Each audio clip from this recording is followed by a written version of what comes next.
To our top story now, after a month-long standoff between India and China along the line of actual control in Ladakh, India today has gone ahead and accessed satellite images of Chinese camp in Ladakh's Pangsaw area. The structures are visible at Finger Four area where the line of actual control passes through. Large build-up of Chinese troops on northeastern side of the lake is clear in the satellite imagery.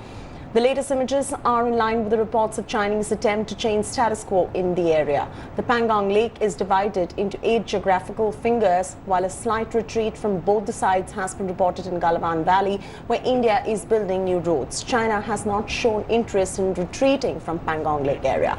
Meanwhile, Army Chief General Narawane for the first time spoke out on the standoff. He said that situation along the border with China is under control. Talks have led to disengagement on the ground. Result of this, the entire situation along our borders with China is under control. We are having a series of talks which started with the Corps Commander level talks on the 6th of this month. This has been followed up by a number of meetings at the local level between commanders of equivalent ranks. And as a result of this, a lot of disengagement has taken place, and we are hopeful that through this continued dialogue that we are having, all perceived differences that we have will be set to rest. As I said right at the beginning, everything is under control. India Today's news director broke down the details and explained the point of contention between India and China at Pangong Lake. Listen in. On this side of the Pangong is the Indian deployment. This is Finger 1, Finger 2, Finger 3. We have a post there. There's also a base, an Indian Army base. And from the last Indian Army base, this line is dotted. It's dotted because there is no road going from the base till Finger 4. The Indian Army actually patrols it on foot. So you've got a road, a proper road coming up till Finger 3, and then you've got the Indian Army having to patrol. The Chinese, on the other hand, this is their base. So they've got one military base at Sirijap 1, one military base at Sirijap 2, then they have a base further up. This is Finger 8. Now, why this area is contentious is because ordinarily the Indian Army patrols up till Finger 8. Now, either they can walk along this path or they can take the boats. You see some boats in the Pangong Lake, so they can patrol using the boats, but our patrol goes up till Finger 8. However, what the Chinese did in 1999, when the Indian Army had evacuated forces from here because of the Kargil war, they built a road. At that time it was a Kacha road going up till Finger 4. What they've done recently over the past few weeks is that they've been able to make it a hardtop, a metallic road, which makes it easy for them to bring more troops, more equipment in, and even take it out. So this is Finger 7, Finger 6, Finger 5, and then Finger 4. So the Chinese are currently sitting till Finger 4. India claims the line of actual control runs through Finger 8. So this purple line that you see on the map is the line that India believes is the line of actual control. This other purple line is the line that China believes is the line of actual control. So this area in the middle is the disputed area, which is what the confrontation is currently all about, because we claim that the line runs up till here, the Chinese claim the line runs up till here, and as a reality they're currently sitting up till Finger 4, which disallows Indian patrols from going further. So that's broadly the lay of the land. And the build-up along the line of control from Ladakh to Arunachal has been the biggest one yet, even bigger than the 1962 one. And India today has exclusively accessed the details of China incursion. News director Rahul Kamal brings you never-seen-before border maps that explain massive troop deployment. Here's a look. There's been so much conversation over the past several weeks about what's happening between the Indian and the Chinese armies along the line of actual control, but very few people so far have been able to completely understand the lay of the land and where the Indian and the Chinese armies are. So what we did is work over a week with top open source map experts who've been able to put together, and it's very complex because remember the LAC itself, the line of actual control, isn't properly defined, and therefore to be able to bring it together for our viewers is a very, very complex and intricate exercise. So this is the overall map of Jammu and Kashmir. This area is the line of control between India and Pakistan. This is Jammu and Kashmir, and this is the entire area of the Leh district.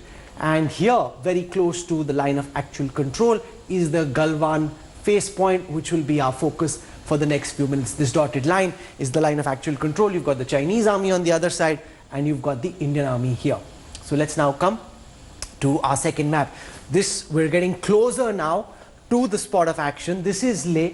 This is the road that goes from Leh past the Hemis monastery, which is one of the most important landmarks in that area, to Darbuk, and from Darbuk to Daulat Beg Oldi. This is a very old traditional trading route. When the river Shyok used to freeze in the winters, caravans used to pass going up on the other side, and that's what would help Ladakhi traders back and forth. So this road is 323 kilometers long. It's a very, very significant road because this feeds subsector north, which is the entire area which helps us ensure that we can get supplies up to the Siachen Glacier.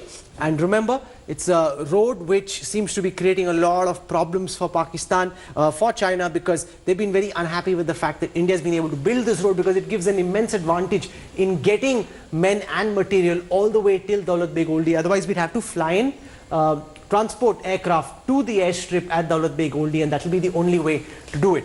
So as you move along the DSDBO road, which is 323 kilometers long, this red line is the line of actual control, and here is where the Galwan river meets the Shyok river, which is where patrol point 14 is, PP 14, which is where the Chinese and the Indian army is currently in confrontation. So I'll come now closer to give you a sense of where the Chinese are coming from and what the situation on the ground is. So this is the road that I just showed you, the DSDBO road. Here are the two Indian bases manned by the ITBP, the Indo-Tibetan Border Police. That's the blue line marked out here is the Shyok River. Shyok is called the river of death because in summer it becomes a rampaging river, and anybody who's close to this river very often would just get flooded away, and that's why it's called the river of death. So what the Chinese have done is, these are the two Chinese posts in the area. This is where their main base is. That's the main Huvitian base of the People's Liberation Army. They've got two posts over here.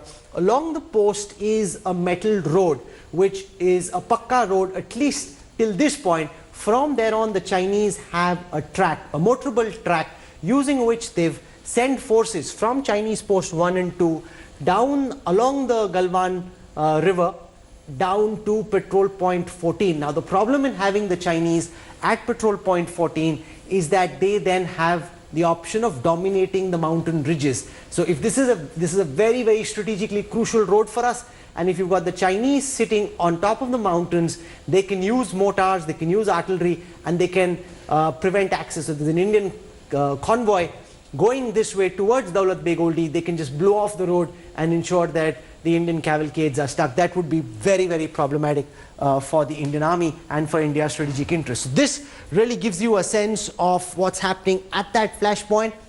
So as I said, this is the Galwan River, which is where the Chinese, it's a very narrow valley the Chinese have come in from, and that is the flashpoint currently, which is patrol point 14. This is the Indian Army's base, and the Indian Army has come across the river, and they are currently in mirror deployment. Mirror deployment means we've got as many troops as the Chinese have, as many machines and guns as the Chinese have on the other side. So we are currently on this side of the LAC, the Chinese are here.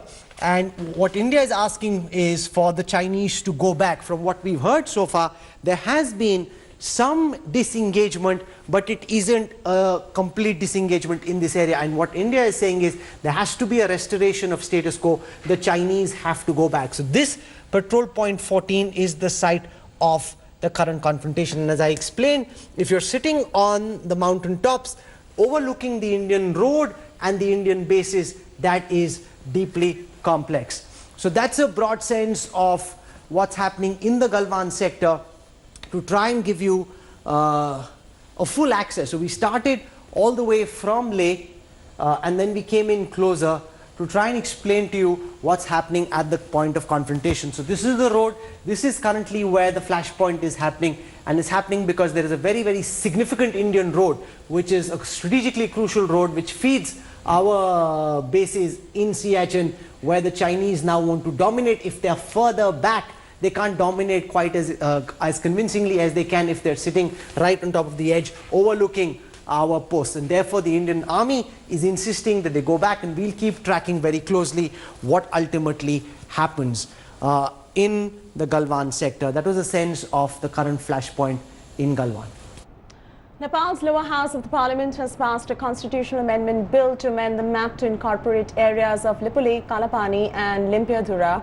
These are the disputed territories between India and Nepal. It is also worth noting that not even a single member of the Nepal parliament voted against the amendment. The bill now will be sent to the upper house, and once passed, it will only require president's signature. India responded to the development, reiterating that such artificial enlargement of claims was not based on historical fact or evidence. Sources in Indian government have said that India had responded positively to the offer of talks, and the decision of Nepal is politically driven.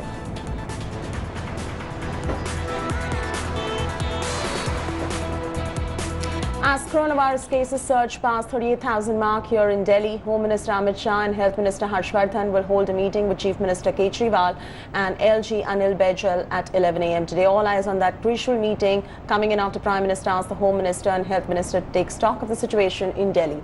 Sources have told India Today that focus of the meeting is going to be on the constant surge in the cases, non-availability of beds and dip in COVID-19 testing. At around 5 p.m, Health Minister will hold another meeting with mayors of Delhi municipal corporations. Kejriwal, Baijal will also be in attendance. In the past 24 hours, 2,134 fresh COVID-19 cases have been reported, along with 57 more deaths.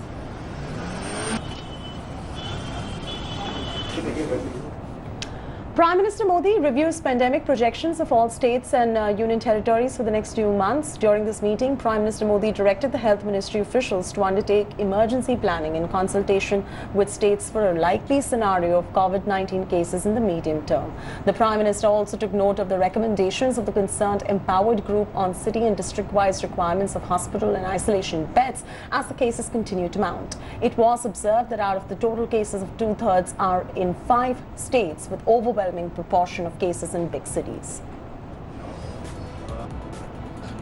सब राज्यों के मुख्यमंत्रियों से संवाद करें। ये two way communication होना चाहिए, मैं चाहता हूं और होगा भी। और कई राज्यों में स्थिति बहुत गंभीर है, उनको हैंड होल्डिंग की जरूरत है। जितनी उदारता से केंद्र मदद कर पाए, बेहतर संवाद लगातार हो, प्रधानमंत्री जी और मुख्यमंत्री जी के ही लेवल पर ने ब्यूरोक्रेटिक चैनल्स में भी, और उस संवाद में मैं समझता हूं विवाद की जगह कम से कम हो तो वो बेहतर होगा। Former Maharashtra Chief Minister Fadnavis accused Thackeray government of trying to keep cases low by testing less. He said that the state has the capacity to test 38,000 samples per day, but was only testing 14,000 samples per day. Reacting on the Maharashtra government's decision to slash COVID testing rates, Fadnavis said that it was being done on centre's instruction. Maharashtra Health Minister Rajesh Tope announced the new rates for COVID testing. Private testing charges have been capped at 2,200 for bulk collection of swab from hospitals and 2,800 for collection of swab from home. Meanwhile, Maharashtra recorded 3,247 cases and 113 deaths on Saturday. Mumbai alone saw 1,318 new cases and 69 fresh deaths.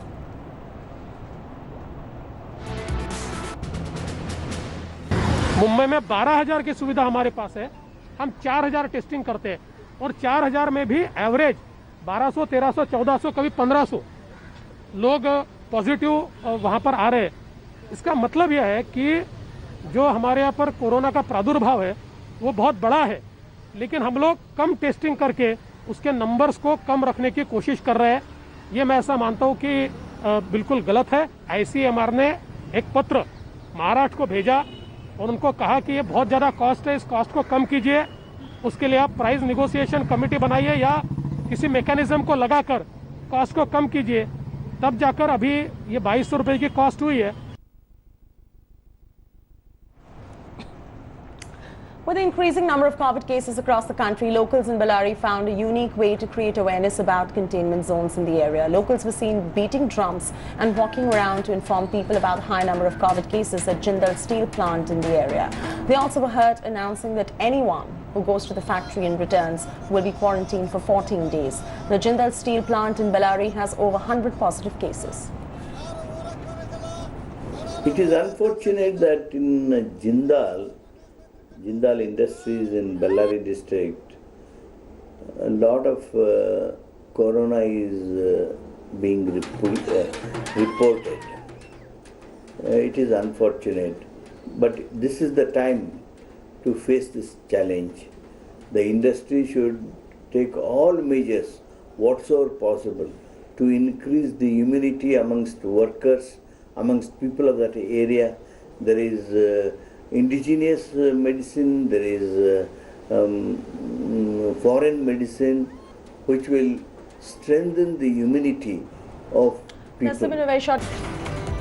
Welcome back. Thanks for staying with us. With coronavirus yet to subside, the ICC has been forced to make interim changes in the rules to allow cricket to resume. The use of saliva on balls has been banned, and batting great Sachin Tendulkar feels saliva ban will make lives difficult for bowlers.